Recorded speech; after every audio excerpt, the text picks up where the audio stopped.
Do you have anything in this book about the Olmecs? No, not really. I mentioned them briefly. I explored the Olmec mystery in considerable depth. Could you explain that to people that maybe in Fingerprints of the Gods? Yes. So it's considered to be the earliest high culture of Central America. Everybody's heard about the Aztecs. Everybody's heard about the Maya. But before the Aztecs and before the Maya, there were a culture who are referred to as the Olmecs. Again, we don't know what they called themselves. That's what the Aztecs called them. They called them the Olmecs, and it means the rubber people because that rubber-producing area of Mexico. They worked in giant megalithic constructions. What they're most famous for is these huge carved human heads, which can be on a scale of up to 20 to 25 tons in weight, and which have curious features which have been interpreted variously as Polynesian, African, don't look like classic Native American features. Keep that up.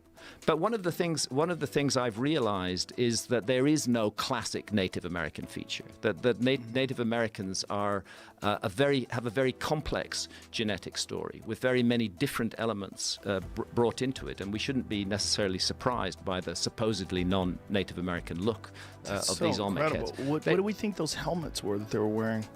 Nobody knows, because no physical example of such a helmet has ever been found, just like no physical example of an Egyptian pharaoh's crown has ever been found. All we see is the stone reproductions of them. Do they universally wear these helmets in these stone reproductions? They pretty much all wear these helmets in the Olmec stonework. There's another fascinating figure from La Venta, one of the Olmec sites, which is the earliest ever image of a plumed or feathered serpent. The feathered serpent is a famous icon in Central America. Quetzalcoatl, who's the god of peace, the bringer of civilization, who is associated, for example, with the famous pyramid of Kukulkan, which is just another name for Quetzalcoatl at Chichen Itza, where on the spring equinox a shadow effect creates the image of a serpent coiling down the stairway and joining with the carved head of the serpent. There's the image from La Venta. That's the earliest image of a plumed serpent in the Americas.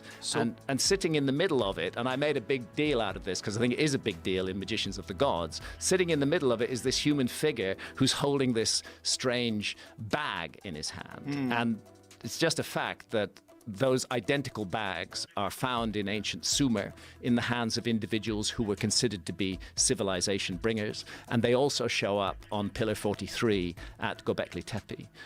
I call them man bags. And in that case, at Göbekli Tepe, we know they're at least 11,600 years old. So I wonder if we're looking at a sort of badge of office of a group of civilizers who traveled around the world trying to bring back to life a lost civilization and pass down.